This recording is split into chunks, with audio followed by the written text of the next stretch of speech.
WWE के इतिहास में कुछ मैचों ने केवल रेसलिंग की सीमाओं को नहीं तोड़ा, बल्कि रेसलर्स के दिलों में एक गहरी छाप छोड़ी है। रेसलमेनिया 26 में हुआ हेल इन अ सेल मैच अंडरटेकर और शोन माइकल्स के बीच का मुकाबला उन सबसे खतरनाक और भयंकर फाइट्स में से एक था।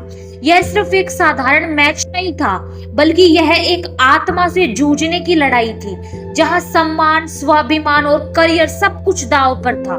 यह मैच WWE के सबसे रोमांचक और खतरनाक मुकाबलों में गिना जाता है, क्योंकि दोनों रेसलर्स ने अपनी शारीरिक और मानसिक हदें पार कर दी थी।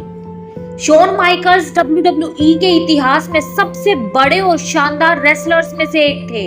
उनकी लोकप्रियता और कड़ी मेहनत ने उन्हें WWE यूनिवर्स में एक विशेष स्थान दिलवाया था। लेकिन एक चीज थी जो शोन माइकल को सच्चे रेसलिंग फैंस के दिलों में अंडरटेकर के बराबर स्थान पाने से रोकती थी, उनका रेसलमेनिया में अंडरटेकर से हारना। अंडरटेकर के रेसलमेनिया पर 21-0 के रिकॉर्ड ने माइकल को हमेशा के लिए एक चुनौती दी थी।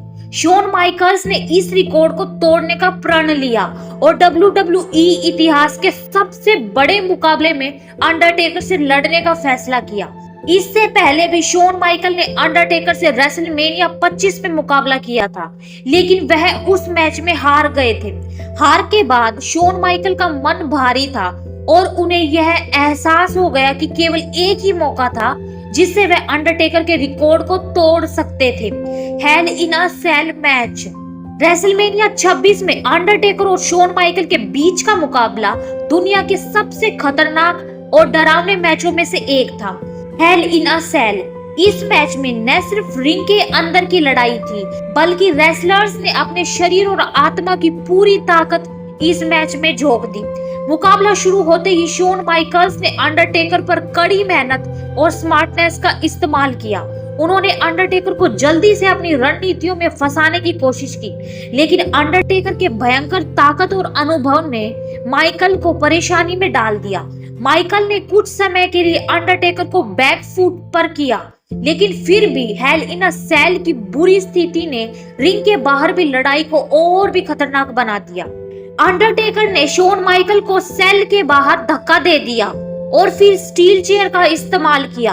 माइकल की पीठ पर स्टील चेयर के कई भयंकर वार हुए।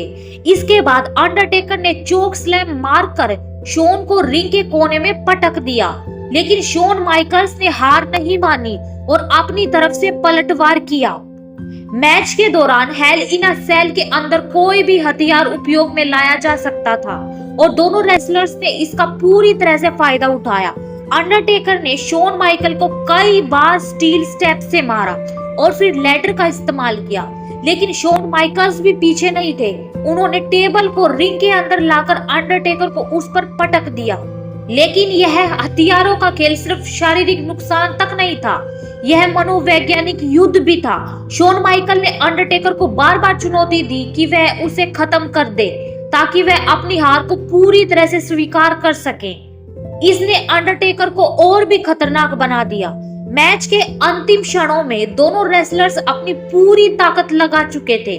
शोन माइकल को अंडरटेकर के टॉम्बस्टोन पाइल ड्राइव ने गंभीर रूप से घायल कर दिया था, लेकिन शोन माइकल फिर भी हार मानने का नाम नहीं ले रहे थे। उन्होंने अंडरटेकर को सुपर किक मारकर उसकी गति को धीमा किया, लेकिन जैसे ही उन्होंने अंडरटेकर को स्वीट चीन म्यूजिक देने की कोशिश की, अंडरटेकर ने उन्हें टॉम्बस्टोन पाइल ड्राइव दे मारा और यह अंत था। अंडरटेकर ने रेसलमेनिया 26 के इस भयंकर मैच को जीत लिया और शोन माइकल को अपनी हार स्वीकार करनी पड़ी।